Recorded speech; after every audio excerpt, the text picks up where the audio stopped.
Salutations fraternelles à tout le monde connecté et merci encore une fois de nous recevoir chez vous. Jésus a dit, comme on l'a vu la dernière fois, la semaine passée, que tout est possible à celui qui croit. Et depuis des années déjà, j'ai eu le privilège de vivre la réalité, la pleine réalité de cette déclaration. Et je pourrais dire avec conviction, véritablement, que nous avons au travers de la foi une porte ouverte à des richesses infinies et inexplorées. Beaucoup plus même que les richesses scientifiques jusqu'à ce jour. Et je crois fermement que nous aurons tort de ne pas véritablement sonder ces richesses-là. Et donc, aujourd'hui, j'ai un des points sur lesquels j'ai forgé ma pensée pour l'accès aux clés qui nous amènent à cette puissance de la foi, se trouve justement dans une déclaration magnifique de Charles Price, dans son livre intitulé « La foi véritable », que je vous recommande vivement. Et en passant, je salue mon précieux frère, le pasteur Jean-Pierre Jeannot, qui me l'a gracieusement offert. Et donc, Charles Price dit dans son livre, au chapitre 9, que disposer de la foi en dehors du plan de Dieu ne porterait pas seulement atteinte à tous les principes selon lesquels le chrétien peut marcher en harmonie et en communion avec Dieu, mais mettrait aussi entre les mains des gens inexpérimentés, comme vous et moi, un instrument capable de nous détruire. En clair, sans la révélation du plan ou de la volonté de Dieu, ça c'est le numéro 1, et en numéro 2, sans une expérience de cette volonté, sans une expérience de cette volonté, nous pourrons arriver à réaliser des choses, des grandes choses, par exemple, mais non seulement nous ne pourrons pas atteindre cette omnipotence dont on a parlé là, de tout est possible, mais deuxièmement, Charles Price l'ajoute à côté et il dit que les réactions spirituelles liées à un exercice aussi mal placé pourraient s'avérer une malédiction plutôt qu'une bénédiction.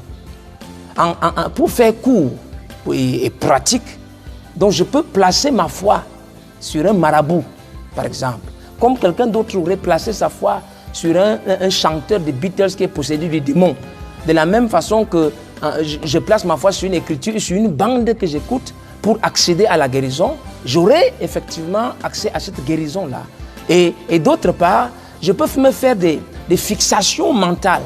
Je peux me faire des représentations et des visualisations mentales, peut-être pour gagner au loto, disons comme ça, ou alors même peut-être pour dire que je vais avoir ma voiture d'ici la fin d'année, ou bien je vais construire ma maison. Mais qu'est-ce qu'il est dit là-dedans? Il dit que non seulement ces approches-là ne pourront pas nous permettre d'arriver à cette omnipotence, mais en plus, en nous exerçant de cette façon, serait même nuisible pour notre propre expérience chrétienne. Et donc, il est important que nous puissions comprendre, c'est même quoi finalement cette omnipotence. Alors la Bible nous le dit, et en parlant de la foi, non pas de la foi en Jésus, mais il précise la foi de Jésus. Et cette distinction est encore plus précise quand vous voyez les versions anglaises de la Bible, et notamment la version King James, que je vous recommande aussi, là où il est vraiment fait mention de cette différence entre la foi en Jésus et la foi de Jésus. C'est cette foi donc de Jésus qui est la foi parfaite. Et c'est donc quoi cette foi parfaite? C'est d'abord, premièrement, comme on l'a déjà vu plus haut, c'est une révélation de la volonté de Dieu pour nous individuellement. Une révélation de notre position dans l'Écriture en tant que personne, en tant qu'individu. Et en deux, c'est une expérience de cette volonté que nous avons vécue dans le temps. Et comment est-ce que nous vivons cette expérience? Par une obéissance totale à la volonté de Dieu, comme Jésus qui est arrivé au point d'accepter de mourir à la croix d'une mort ignominieuse juste par amour du Père.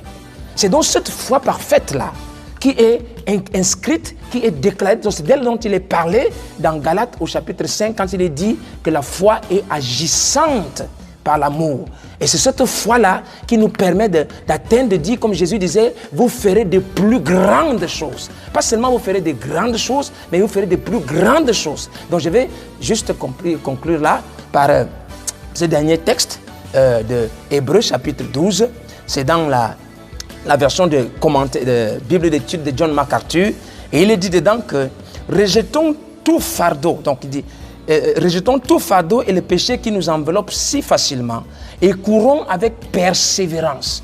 Courons avec persévérance dans la carrière qui nous est ouverte, ayant les regards sur Jésus qui suscite la foi et l'amène à la perfection. Il suscite la foi et l'amène à la perfection. Et cette perfection-là, c'est par elle que nous pourrons accomplir de plus grandes œuvres. Je vous laisse méditer sur ces petites pépites et j'éprouverai un grand plaisir à vous revoir la prochaine fois. Entre-temps, que le Seigneur vous bénisse très richement.